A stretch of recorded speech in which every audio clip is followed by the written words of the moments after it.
हमारा अगला वर्ड है मेकशिफ्ट। अच्छा, ये एक एडजेक्टिव भी है और नाउन भी। इसका मतलब है कोई भी चीज़ जो टेम्पररी सब्स्टिट्यूट के तौर पर यूज़ हो। सीधे शब्दों में कहें तो काम चलाओ। आपने जुगाड़ वर्ड तो सुना ही होगा, राइट?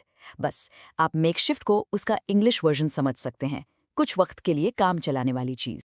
चलिए इसको एक एग्जाम्पल से समझते हैं। सोच के देखिए कि एक गांव में फ्लड आ गया है और जो मेन पुल था वो टूट गया। अब लोग एक जगह से दूसरी जगह कैसे जाएंगे?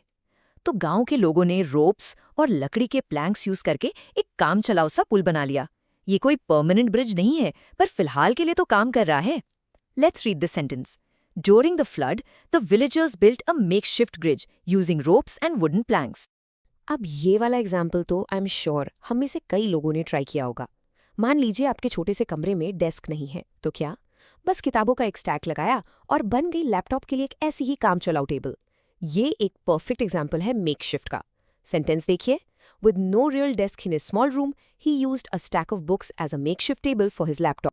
और ये देखिए कितना कूल एग्जाम्पल है। फुटबॉल मैच चल रहा है, सब फुल जोश में है और एकदम से तेज बारिश शुरू हो जाती है।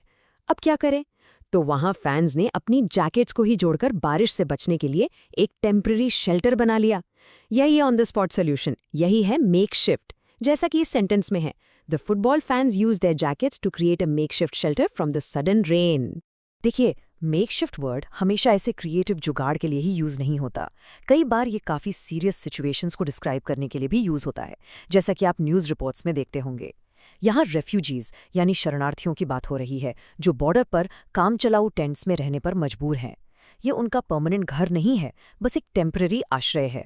जैसा इस कोट में कहा गया है, the refugees will living in makeshift tents on the border hoping for a more permanent solution.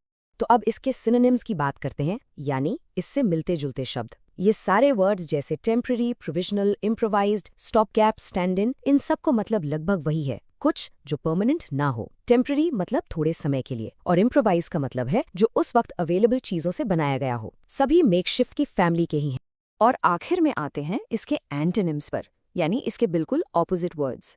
ये वो शब्द हैं जिनका मतलब मेकशिफ्ट से एकदम उल्टा है, जैसे परमानेंट यानी जो हमेशा के लिए हो, ड्यूरेबल यानी जो मजबूत हो, टिकाऊ हो, और लॉन्ग टर्म यानी जो लंबे समय तक चले। तो एक तरफ है मेकशिफ्ट यानी काम चलाओ, और दूसरी तरफ है परमानेंट। बस आज के लिए इतना ही। मिलते हैं नेक्स्ट वीडियो में। Happy learning. Bye bye.